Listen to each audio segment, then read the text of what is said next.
sou a professora Ana Carolina e vou lecionar a disciplina de produção de texto para o 5º ano do Colégio Emaús. Lembre-se das nossas orientações de estar sempre no local bem tranquilo para fazer as videoaulas e que todas as atividades devem ser feitas, tendo como base as nossas videoaulas. Todos os para-casas, todos os exercícios serão ministrados por aqui. Vamos lá? Hoje daremos continuidade, então, à nossa disciplina de produção de textos. Na última aula, nós finalizamos uma unidade, como exercício, e hoje nós vamos iniciar uma outra unidade, com novos assuntos, novos gêneros e novas produções textuais. Peguem o livro, o caderno, a bolsinha e se preparem para essa nova jornada. Vamos lá? Então, hoje, iniciaremos a unidade 4, Viva a Prosa, e vamos abranger da página 124 até a página 131. Vamos ler sobre a matéria. Eu trouxe aqui também alguns complementos sobre a matéria. Vamos fazer uma atividade juntos e eu vou deixar um para casa. Então, vamos lá, turma? Unidade 4 se chama Viva a Prosa. Vamos ler juntos? Por favor, sempre quando a gente for ler, leiam do livro de vocês, tá? É muito mais fácil para vocês, porque a imagem fica melhor, além de não prejudicar tanto o olho de vocês. Vamos lá? Prosa pode ser um bate-papo, uma conversa.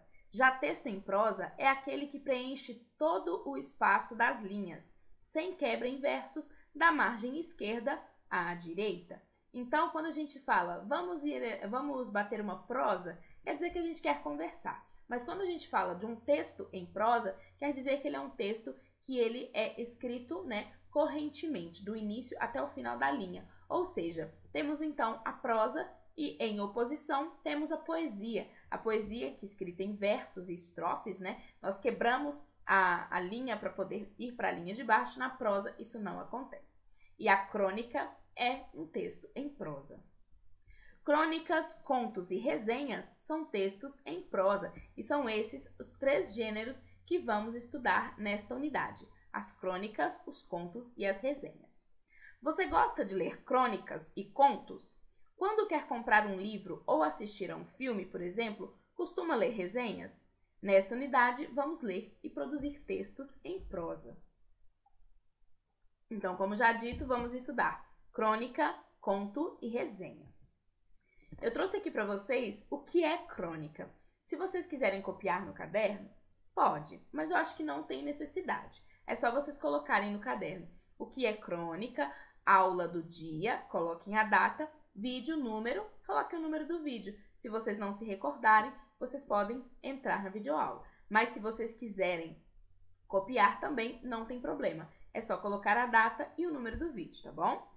A crônica é um gênero textual curto, escrito em prosa, geralmente produzido para meios de comunicação. Então, nós encontramos crônicas em revistas, em jornais, tá bom? Além de ser um texto curto, possui uma vida curta, ou seja, as crônicas tratam de acontecimentos corriqueiros do cotidiano. Então, obviamente, nós temos várias crônicas de muito tempo atrás que a gente consegue compreender.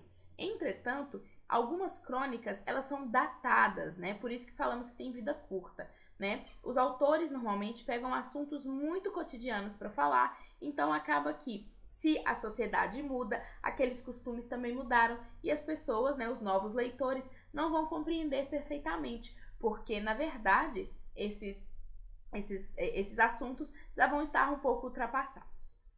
Estão extremamente conectadas ao contexto em que são produzidas. Por isso, com o passar do tempo, ela perde a sua validade, ou seja, fica fora do contexto.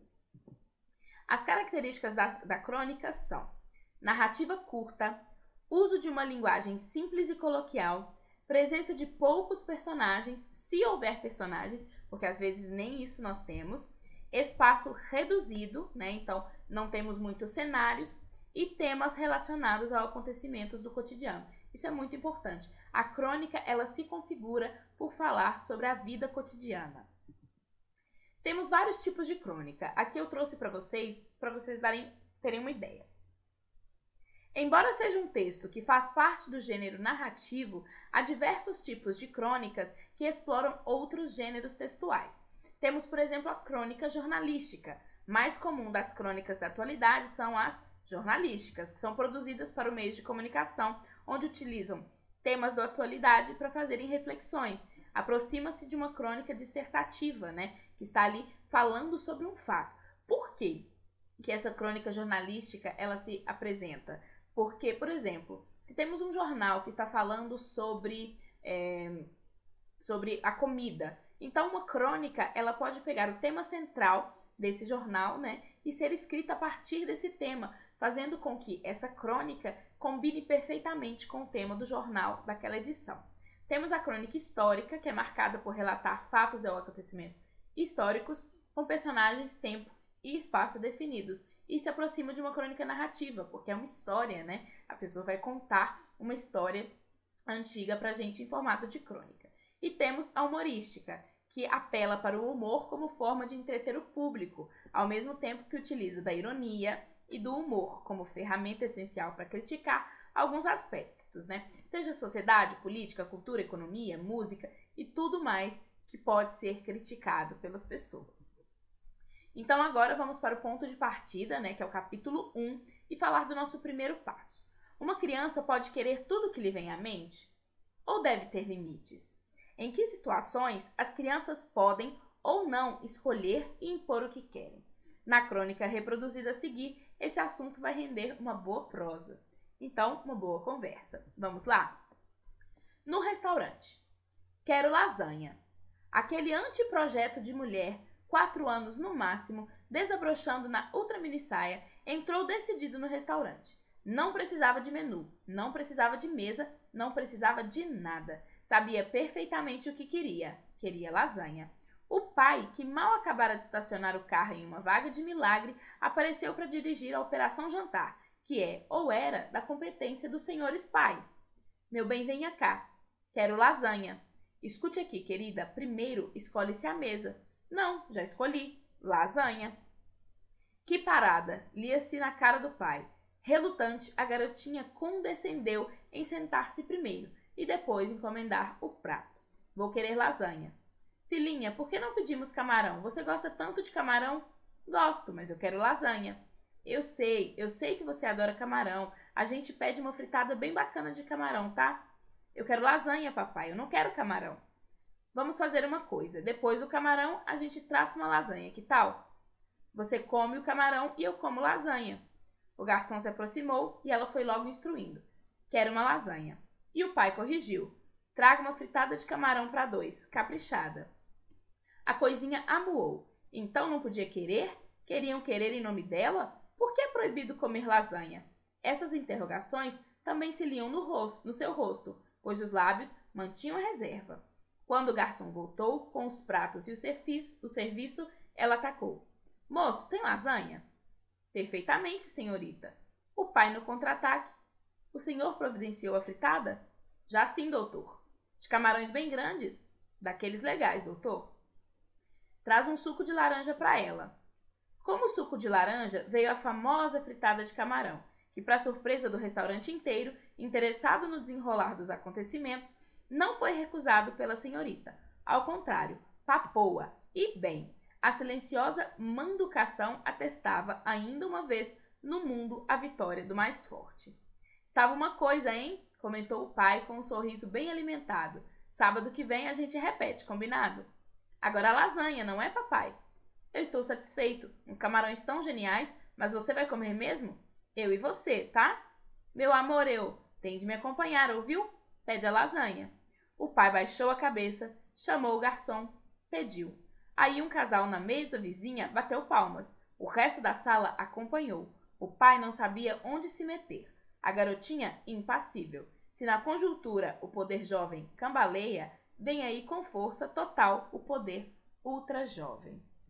Bom, vocês devem ter percebido, né, que por essa crônica, que é do Carlos Drummond de Andrade, é uma crônica já bem antiga, vocês perceberam o porquê que a gente fala que ela é um pouco datada. Observem o tamanho deste glossário, né, de palavras que possivelmente vocês não sabem quais são os significados. Então, isso realmente acontece. Mas nada que impeça a leitura de um texto. Na verdade, torna ainda mais prazeroso, né? Então, é só buscar num glossário. Se não houver um glossário, buscamos aí no antigo dicionário e sempre podemos fazer isso, né? Não há problemas. Vocês podem pesquisar as palavras que vocês não sabem e vamos seguir em frente. O Carlos Drummond de Andrade, ele foi poeta, contista, cronista e um dos principais autores da literatura brasileira do século XX. Ele nasceu em 1902 em Itabira, aqui em Minas Gerais, e faleceu em 87 no Rio de Janeiro. Para as crianças e os jovens, Drummond escreveu História de Dois Amores, O Elefante, Vó Caiu na Piscina, Criança da Agora é Fogo e A Cor de Cada Um. Claro, nessa linguagem, né, diferente do que a gente está acostumado, mas todos muito interessantes. Então vamos estudar juntos, né? Vamos fazer a atividade do Por Dentro do Texto. Número 1. Uma crônica pode ser narrada em primeira ou terceira pessoa. Então a primeira pessoa é o narrador que vai contar a sua própria história e terceira pessoa é o narrador onisciente, aquele que conta a história de outra pessoa. A. Em que pessoa a crônica no restaurante é narrada? Justifique. Bom, é em terceira pessoa, né? Por exemplo, aquele anteprojeto de mulher entrou decidido no restaurante, né? Ele está falando de algo que ele está observando ao longe. Ele não é um personagem e, desculpem, e também não conta algo que aconteceu com ele no passado. Está apenas mostrando o que aconteceu naquela história. Quem é o narrador? Uma pessoa que observa a cena. Não sabemos quem é. Esse narrador, ele normalmente, né, de terceira pessoa, ele não se apresenta. Normalmente, em alguns casos, sim. Ele somente conta a história sem se apresentar. Ele apresenta a história e os personagens, mas não a ele próprio. 2. Explique o uso da primeira pessoa nesse trecho. Eu estou satisfeito. Né?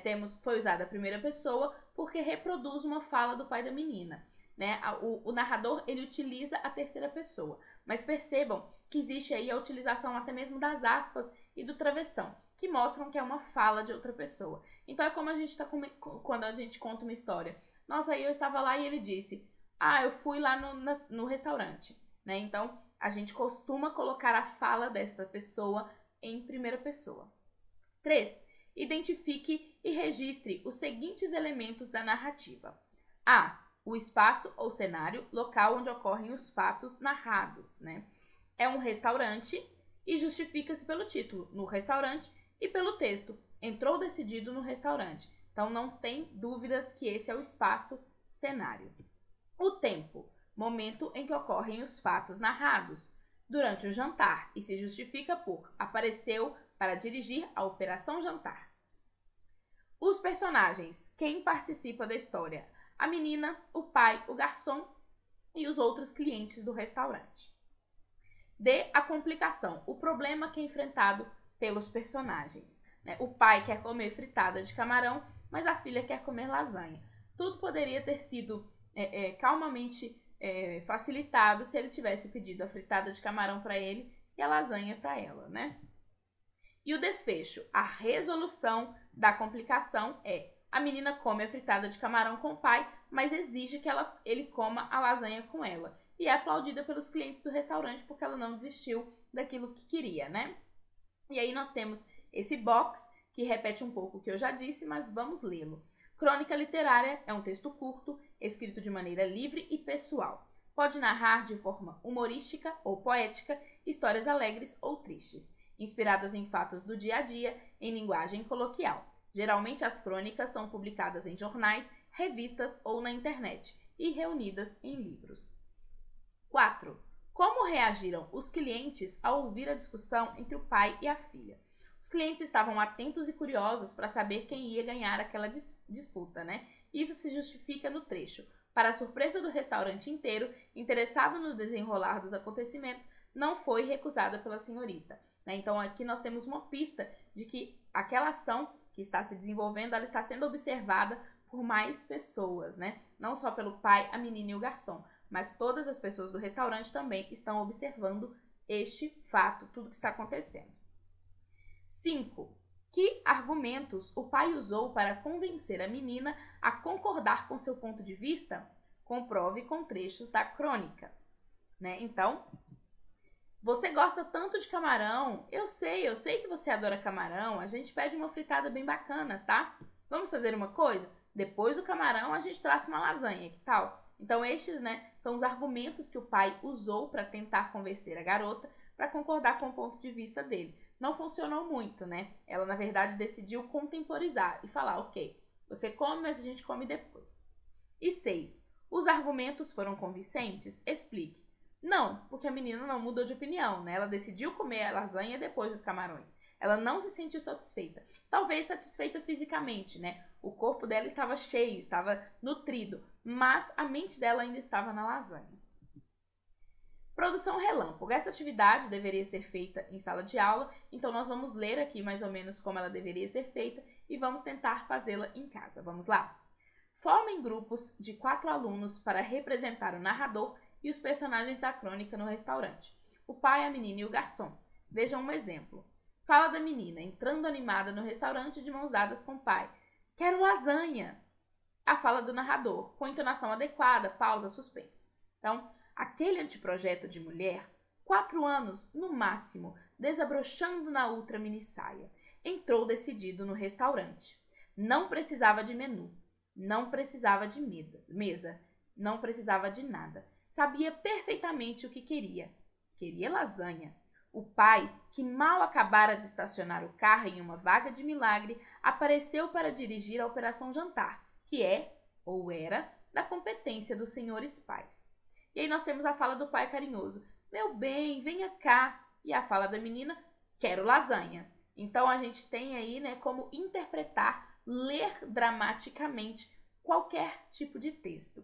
E é essa a proposta aqui. Treinar um tempo, marcar no texto as falas de cada um antes da leitura e depois ler de maneira adequada, fazendo as pausas, fazendo as entonações de acordo, né? Pronunciar bem as palavras sem eliminar sílabas, tá? Essa atividade seria feita em casa, mas vocês podem fazer na casa de vocês. Vocês podem treinar até mesmo com os parentes de vocês. Se não, vocês podem treinar sozinhos também. Podem ler o texto fazendo cada um dos personagens. Primeiro eu vou ler o texto como narrador.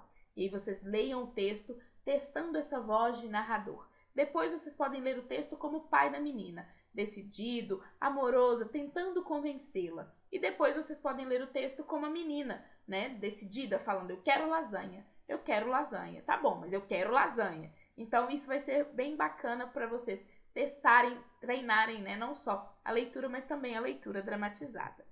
Depois disso, vocês vão fazer o para casa. Anotem aí para não se perderem. Vocês vão ler os textos da página 132 e 133.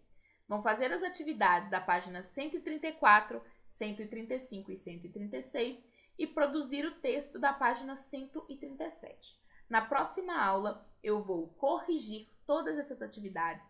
Vamos ler todos esses textos e falar um pouquinho mais sobre as crônicas, finalizar nossa unidade com uma produção textual, tá bom? Bom, nos vemos na próxima aula, façam-o para casa, estudem bastante sobre crônicas e já tô com saudade de vocês, tá bom? Na próxima aula, vamos aprender ainda mais desse gênero textual.